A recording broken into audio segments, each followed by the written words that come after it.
ছাগল পালন করে আপনারাও স্বাবলম্বী হতে পারেন। দেখেন মাশাআল্লাহ একজন কিষানী মা ছাগল চাষ করছে। ছাগলকে এখন আপনার দুপুরবেলা পানি খাওয়াচ্ছে। পানির সাথে একটু কি দিয়েছেন এগুলো আপু? আচ্ছা আচ্ছা, কয়টা আছে ছাগল আপনার? 6টা না?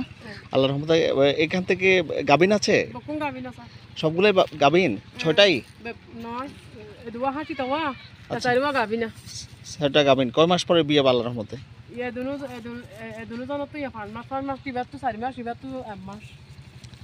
আচ্ছা আলহামদুলিল্লাহ। রাখার জায়গা কোথায় কোথায় রাখেন? বহুত কষ্ট কষ্ট হয় অনেক না? কষ্ট হলো আল্লাহর রহমতে যখন বিক্রি করতে পারেন কিছু টাকা হয় তখন একটু ভালো লাগে না? আচ্ছা মাশাআল্লাহ, দেখছেন এই 4টা গাভী বাচ্চা দিবে ইনশাআল্লাহ। যে পেট বড় আছে এটা দেখছেন বাচ্চা আছে পেটের মধ্যে আল্লাহর রহমতে, এগুলো বাচ্চা দিবে। ওইটার মধ্যেও বাচ্চা, ওইটাতেও বাচ্চা, হ্যাঁ এটারও বাচ্চা, সবগুলো বাচ্চা আছে। আর এই ছোট এই দুটো হচ্ছে খাসি। ও কালো দুইটার বাচ্চা ওটা না? এই বড় এটার বাচ্চা, এটার বাচ্চা হচ্ছে এই দুটা।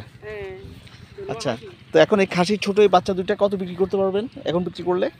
এখন স্যার বিক্রি করলে বেশি টাকা লাগবে না, আইজে পুরো আইজে দুধ খায়। হ্যাঁ, খাসি করাইছেন কোথায়? দুনো খাসি করাই না স্যার 200 টাকা লইয়া স্যার। ও 200, মাত্র 200 টাকা নিছে একটা 100 টাকা করে? তো অনেক কম নিছে। কোথায় 50 টাকা দর আছে ইয়ে দে, আগে 50 টাকা দর করাইতাম দিয়া 200 টাকা 100 টাকা দর ইয়ে দা স্যার। ও কোথায় করাইছেন এই খাসি? গরু বাজার খাসি না স্যার, ওটা আর গরু ডাক্তার খানা আছে। ও গরু পশুর ডাক্তারে পশু হাসপাতাল নিয়েছিলেন? আচ্ছা আচ্ছা। ও কি আপনার ছেলে? নাতি। ও কি সহযোগিতা করে আপনাকে? করে। আচ্ছা আচ্ছা, দেখছেন কত সুন্দর করে খাচ্ছে, দেখছেন খেয়ে ফেলতেছে। পানির পিপাসা পাইছে অনেক। রোদের মধ্যে বাঁধছেন যে কষ্ট হবে না?